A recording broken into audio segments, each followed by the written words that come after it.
Paul Doherty has made me laugh. As I said, I tweeted, we're just about to meet a Hull bloke who introduced David Attenborough to gorillas. And Paul Doherty says, I don't want to have a go, but you can't pronounce gorillas. You say grillas. Honest you do. Is your guest George Foreman?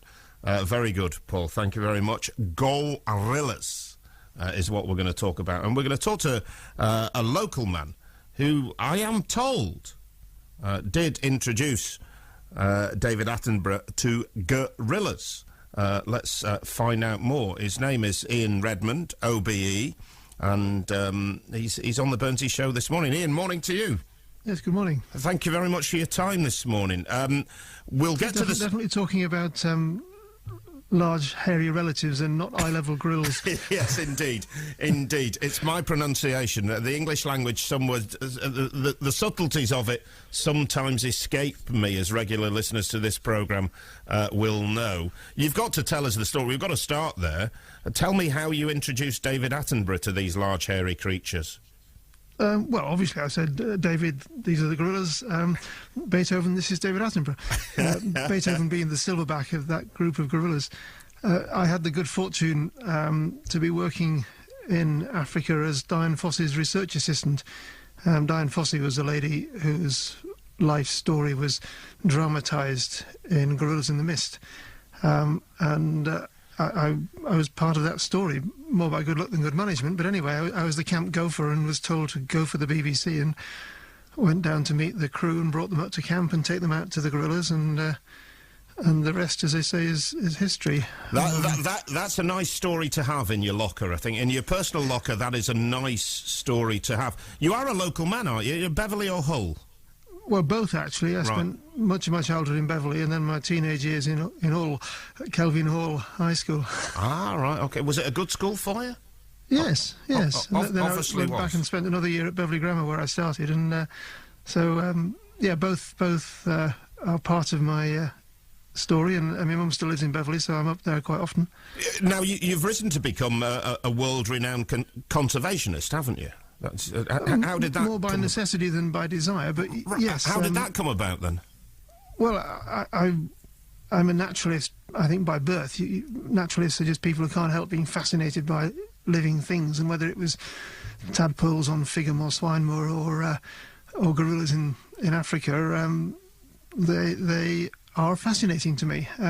But with the gorillas, and then 10 years later with the elephants I was studying, poachers killed some of the animals that I knew, and when you're standing beside the body of someone who you used to think of as a friend, because someone somewhere in the world wants either a gorilla skull or a gorilla hand or an ivory tusk, you can't just ignore it. And in both cases, I was pushed to focus more on conservation than research. I'm still fascinated by research, but having a shelf full of books about an extinct species is not the goal.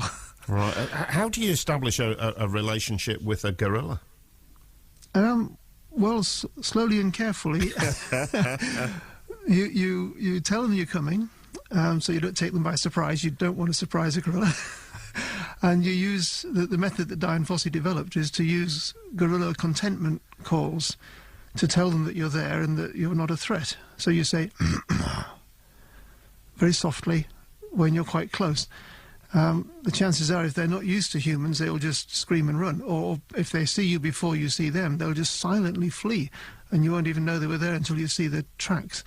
But over a period of time of them being very agitated and stressed and frightened, and you being as reassuring as you can with your vocalizations and your body language, so you're grunting and lying and scratching yourself and just trying to signal, I am harmless, don't worry.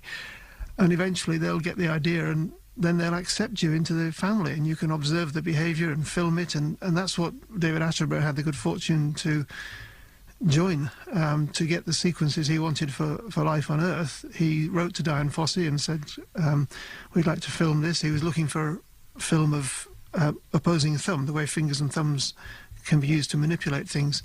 And he found himself being manipulated, as it were, by gorillas sitting on him and undoing his shoelaces. Which is what everyone remembers from that whole 13-part series. It was an amazing series with so many sort of memorable sequences, but the gorillas are the one that sticks in everyone's mind, including David's. And he's been involved with gorilla conservation, supporting it ever since. We will come to that, and we've got another guest with a strong local connection as well. We will talk to Ian Singleton in a minute as well, and we'll come to the purpose of this conversation about conservation, because you're going to Mount Kilimanjaro. But I've got to ask you again: can you give me that gorilla contentment call? Well, the first one I gave is known as a BV, which stands for Belch vocalization, because at first people just thought they were burping a lot, but then they realised this was a call. And actually, kind of two notes, like a throat-clearing sound. But when they're really happy, they sing. So you often hear...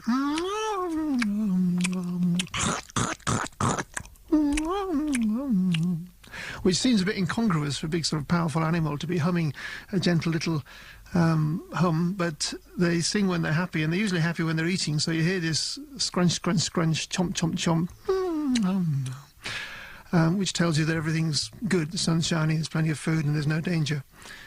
I've done some fascinating stuff on this programme and talked to some fascinating people, but I never thought I'd do that. I talked to somebody who can talk gorilla. Well, the thing about it is you're supposed to join in if someone else is singing. Hold on a minute. You get a little chorus of gorillas. So all right. Let's do it. Let's talk. Hold on a minute. Let's see. Ian Singleton is listening on another line. Who's going with you on this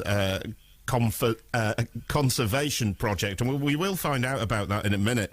Morning to you, Ian. Good morning. How good's your gorilla? Would you like a conversation with the other Ian in gorilla for us? Well, gorilla, I'm pretty good at gorilla actually, because I worked with them in Jersey Zoo for about 8 years, but I'm better at orangutan. All right. Oh, go give us a burst of orangutan then this morning. Well, that's hard because they don't really live in groups and they don't vocalize a lot. The one call they do make is a long call, but it takes about 5 minutes to do it justice. Does it? Sounds like a cop-out, Ian. It does sound like a cop-out, Ian. I've done it before in public, and I recently did it in Bali because Jane Goodall asked me to do it. Right. Okay, and you've a strong Hull connection. You're from Hull as well, aren't you? Yeah, I'm born down Ings Road and then grew up in Heddon after I was about 9 years old. I always ask people which schools they went to, just so people can think, oh, we didn't know that about a person from our school, because it's inspirational, this stuff. Which schools did you go to? Well, when I was a little nipper, I went to Neasden and then went to South Holderness. Right, OK. Are they aware of the pair of your old schools as the sort of work you're doing? I think some of them, yeah. I mean, with Facebook and Twitter and that, I've got a few contacts from the good old days, yeah. Fantastic. How did you get into it?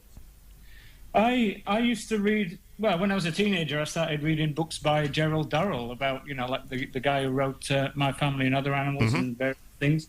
And then I decided I wanted to work for him in his zoo. So I went off and worked at Whipsnade and Edinburgh Zoos, and then I ended up in Jersey with orangutans for 8 years. And then I had an opportunity to come to Indonesia and do research for a PhD, and then did that. And then after that, I got stuck here doing conservation work. All right, stuck here. It sounds like it's a chore. I suspect it's not. It sounds like a life's passion. I think it is. I mean, Indonesia is a very corrupt country, a very chaotic and hectic country, and everything is difficult. But the one thing is, it's never, ever dull and boring here. Right, I can imagine. Now, the pair of you are going to Mount Kilimanjaro. Ian Redmond, tell us about that. What's going on there? Well, the third member of our group from Hull is Andy Steele. And maybe you haven't got him on the line no, yet. No, we're struggling to find Andy at the moment. Right, I think he's maybe in he's Dubai practicing his gorilla. We're a bit scattered, but Andy runs a charity called Plant a Tree Today Foundation, PAT Foundation, which is one of the things that every individual can do to help combat climate change, as well as reducing our carbon footprint. We can plant a tree or three. So he and t'other Ian, who's in Medan, and I found ourselves talking to each other in Bali in 2007 at the UN climate talks. Three lads from Hull, after a reception, sitting on the beach having a glass, and we actually rang the Hull Daily Mail and said, do you know, there's three lads from Hull here trying to save the world? And they weren't interested. So we thought we'd have to do something more spectacular. And Andy has organised this climb up Kilimanjaro. He lured me in, both of us, I think, by saying there'd be 3 beauty queens in the team. And I thought, well, 10 days on Mount Kilimanjaro with 3 beauty queens, it's worth putting up with 2 of the Hull lads. Yes. But the beauty queens have dropped out, and it's just us and a filmmaker called Abby Barnes. Right, and some gorillas, yes? No, the wrong place for gorillas. Never got to Kilimanjaro. Wrong place. I just showed my lack of knowledge there, and I do apologise, chaps. That's all right. Well, there's lots of East African volcanoes, and each one has its separate fauna because they're like ecological islands. And Kilimanjaro has spectacular black and white colobus monkeys and elephants that live in the forest and buffaloes, but we're going way above the tree line to get to the summit. Summit's up on Kilimanjaro next week. Next week. So you've done all your training, because it's quite a punishing climb, I'm told. Hello? I was waiting to see if Ian was going to admit to doing some training. Ian, have you done any training? I have. I've been on the treadmill. I've been running up and down hills in the forest and various other stuff. Yeah, I'm feeling reasonably good about it. Excellent. Where can people read more about it? Is there a website that you would point us towards?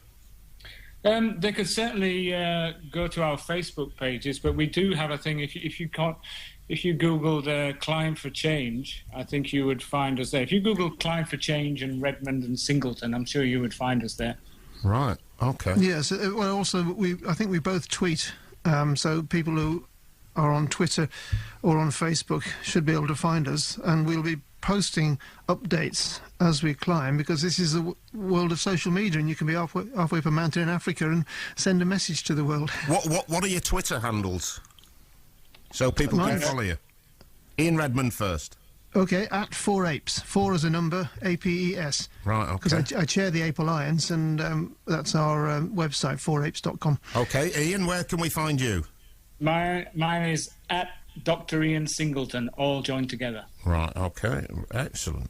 Chaps, it's really nice to talk to you today, and I've been fascinated, and it's nice to know 3 local lads are doing this, and it might inspire some other kids around the area, really, to show what you can achieve. It's to make people realise that climate change isn't something they've got to do something about. It has to be we. There is no they, because we're all part of it. Do you ever get invited to Hull University to do talks or anything like that? Or back to your old schools to do a talk and anything like that? I've been around, so I've been invited more in other countries, to be honest, in the US and Australia. I still haven't done a lecture tour in the UK, but I'm sure Tudor Ian has. Yes, and in fact, I think I'm speaking at Beverley Grammar School's award ceremony later this year. Oh, well, excellent. I do. I haven't heard anything from Kelvin Hall for a while, but well, please. I used to be an honorary research associate at Hull University, but I'm afraid I haven't been up there for a while to give him a talk. Well, I'm sure they would love to see you back. The gorilla was fantastic. Thank you very much for talking to us this morning. Really much appreciated. Thanks for giving our climb the attention we hope it gets amongst your listeners. No, I'm sure people will check it out. Climb for Change. Yep, and thanks for inviting me to speak all the way from sunny Indonesia. All right. It's sunny here as well in Hull, just in case you were bigging it up there, Ian. It's sunny here as well. Though we're a little short on the gorilla population. The problem is it's always hot and sunny here. I could sometimes do with some of that Hull weather. All right, OK. Lovely to talk to you, chaps. Thank you very much for your time this morning. That's great. There you go. Who knew? Who knew that we'd talk gorilla with a genuine gorilla expert from Beverley and Hull on the programme, the man who introduced David Attenborough to gorillas. I really enjoyed that. I think that's fascinating. You'll note I didn't have a go at the gorilla. This is Cy Cranston and Caught in the Moonlight.